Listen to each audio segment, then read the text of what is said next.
নমস্কার, কেমন আছো সবাই? আশা করছি যে যেখানেই আছো সকলেই ভালো আছো। আমি অনিশা ব্লগের আরও একটা নতুন ভিডিওতে তোমাদের স্বাগত জানাই। আজ কিন্তু ওই সোমবার, আর এখন কিন্তু ঘড়ির কাঁটাতে সময় হয়েছে ওই যে সকাল 5:30। ঘুম থেকে উঠে রীতিমতো বাসি কাজে হাত লাগিয়েছি। ওই যে উঠোনে কিন্তু একটু ছড়া দিয়ে নিয়ে এখানে একটু গোবর দিয়ে ভালো করে গোল করে লেপে নিলাম। তারপর চলে এসেছি উনানের ছাইটা ফেলে দিয়ে তারপর কিন্তু উনানটাও বাসি উনান যেহেতু সেই কারণে কিন্তু উনানটাও লেপে নিচ্ছি। আর ওই যে কি বলতো, আমরা কিন্তু যারা উনানে রান্না করি আমরা কিন্তু সব সময় এই বাসি উনানের ছাই ফেলে তারপর কিন্তু লেপে নিয়েই রান্না করি। এটাও কিন্তু বাসি কাজের মধ্যে একটা কাজ। ওই যে বাসি ঘরটাও কিন্তু ঝাড় দিয়ে নোংরাগুলো বের করে নিলাম, নিয়ে এই যে শান বাঁধানো জায়গাটা সেটাও কিন্তু ভালো করে ঝাড় দিয়ে নিচ্ছি। আজকে সকালটা যেন কেমন মেঘলা মেঘলা, কি হবে বুঝতে পারছি না, বৃষ্টি হবে কি না বোঝা যাচ্ছে না ঠিক। আর এই দিকে কিন্তু উঠানটাও ঝাড় দিয়ে নিচ্ছি। সকালবেলা একটু মেঘলা মেঘলা ওয়েদার দেখে মনে হচ্ছিল হয়তো বৃষ্টি আসবে, যেহেতু 2-3 দিন বৃষ্টি হয় না, কখন যে বৃষ্টিটা নামে তার কোনো ঠিক নেই। আর এদিকে চলে এসেছি ডাইনিং টেবিলের কাছে, আর এখানে কিন্তু লবণের বাটিটার ভিতর একটু জল পড়ে পুরো লবণটাই কিন্তু জল হয়ে গেছে। সেই কারণেই কিন্তু ওই লবণের বাটিটা নিয়ে লবণটা ফেলে দিলাম আর কিন্তু তোমার বেসিনের ভিতর রেখে আসলাম। আর পরে ধুয়ে নেব, আগে এটা পরিষ্কার করে নিই। ডাইনিং টেবিলটা একটু সাবান দিয়ে ভালো করে ডলে তোমার ডাইনিং টেবিলটা পরিষ্কার করে নিচ্ছি।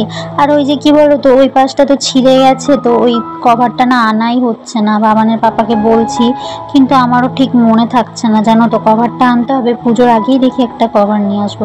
আর এই যে এগুলো ধুয়ে নিয়েছি, ধুয়ে জল ভরে নিয়েছি জগে, আর এটাতেও কিন্তু একটু লবণ ঢেলে নেব। এটাও ধুয়ে ভালো করে মুছে নিয়েছি, না হলে শুকনো কাপড় দিয়ে না মুছলে তো ওটার ভিতর আবার জল থাকলে পরে একটু আবার পুরো লবণটা জল হয়ে যাবে।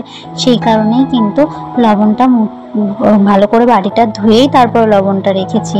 আর জানো তো, এই যে লবণ দেখো কত জল থেকে তৈরি হয়, তারপর সেই লবণে একটু জল পড়লে পুরো লবণটা আবার জল হয়ে যায়। ওই যে কথায় আছে না, যাহা হইতে উৎপত্তি তাহা হইতেই কিন্তু নিষ্পত্তি।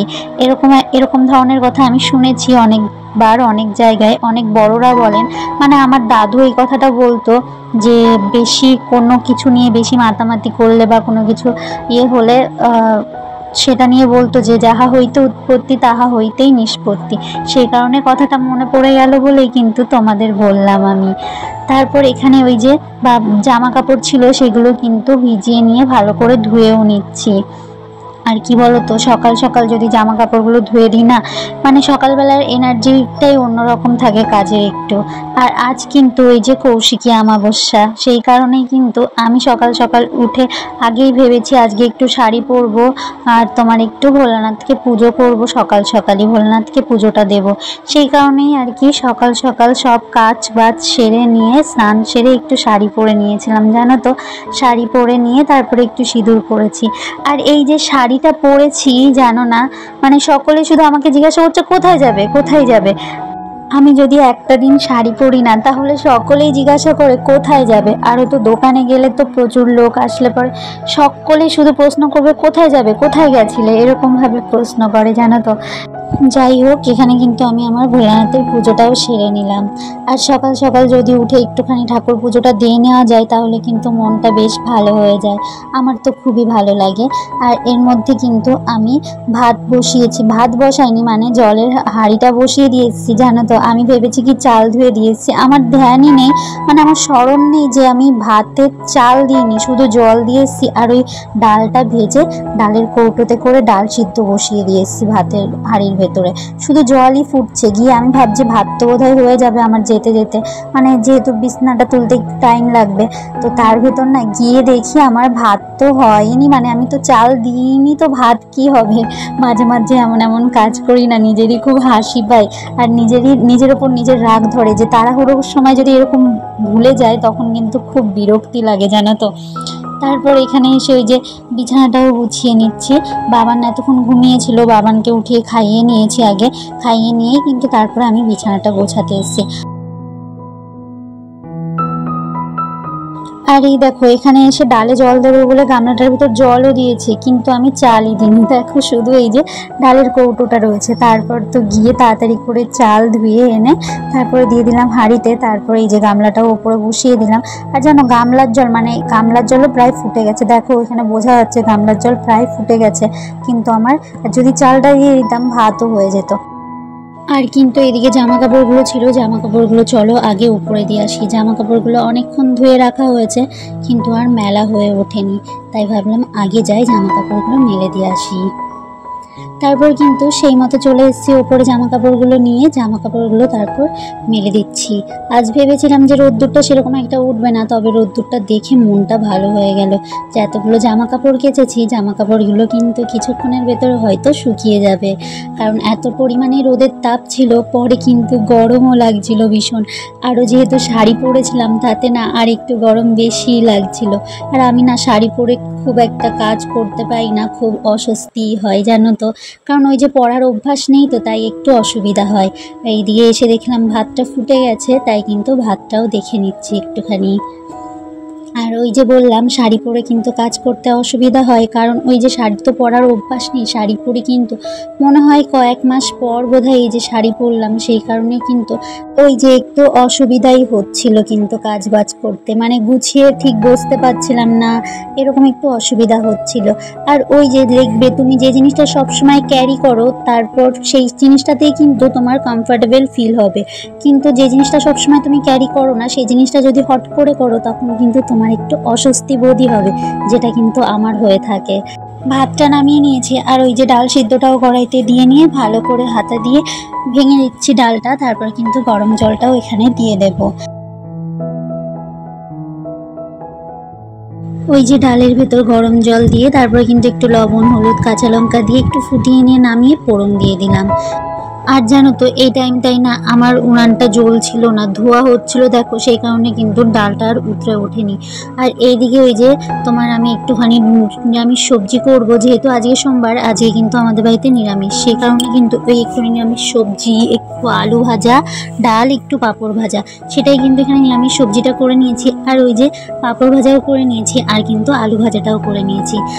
আর ওই যে পাঁপড়গুলো কিন্তু নরম হয়ে যাবে, যেহেতু খেতে একটু সময় লাগবে, পাঁপড়টা তো এইভাবে রেখে দিলে নরম হয়ে যাবে, সেই কারণে কিন্তু একটা প্যাকেটের ভিতর এরকম করে গিট দিয়ে রেখে দেব। আর যখন খাবে তখন প্যাকেট থেকে বের করে নিয়ে সবাই কিন্তু খাবে। এদিকে কিন্তু বাবানের পাপাও চলে এসছে, ওকে খেতে দিয়ে দিয়েছি, ও স্নান সেরে নিয়েছে, আমি ওকে খেতে দিয়ে দিয়েছি। আর কিন্তু এখানে আমিও খেতে বসে গেছি। আমি একটু আলু ভাজা নিয়েছি, পাঁপড় নিয়েছি, যা যা আর কি করেছি সেইগুলোই নিয়ে আমি একটু খেয়ে নিই। আর ওই যে আমাদের কিন্তু খাওয়া দাওয়া কমপ্লিট হয়ে গেছে, আর এখানে কিন্তু সেই বাসনগুলো যেগুলো হয়েছিল সেগুলোই কিন্তু ধুয়ে নিচ্ছি।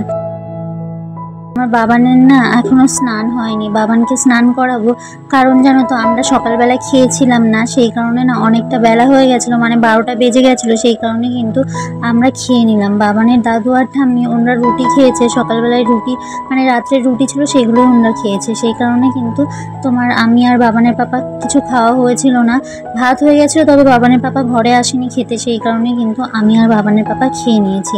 আর এদিকে ওই যে যেই বাসনগুলো ছিল সেইগুলোও কিন্তু ধুয়ে নিচ্ছি। আর এরপরে কিন্তু বাবানকেও স্নান করাবো। বাবান কিন্তু ওই যে উঠানে না খেলা করছে, ওই যে ও তো এখানে এইটুকুনির ভিতরে সবার সঙ্গে থাকে ঠিকই, কিন্তু এখানে না কোনো বাচ্চাই কোনো বাচ্চার বাড়িতে যায় না, বা কোনো বাচ্চাই কোনো বাচ্চার সঙ্গে সেরকমভাবে খেলা করে না। ওই যে বিকালবেলা একটু মাঠে যায় বা পার্কে গেলে তখন একটু ওই যে খেলা করে, সেই হচ্ছে ও কিন্তু সারাদিন একা একা নিজের মতো নিজেই কিন্তু খেলা করতে থাকে। এই যে বাসনগুলো ধোয়া হয়ে গেছে রেখে দিয়েছি, আর এখানে এই যে একা একাই দেখো কত খেলা করছে।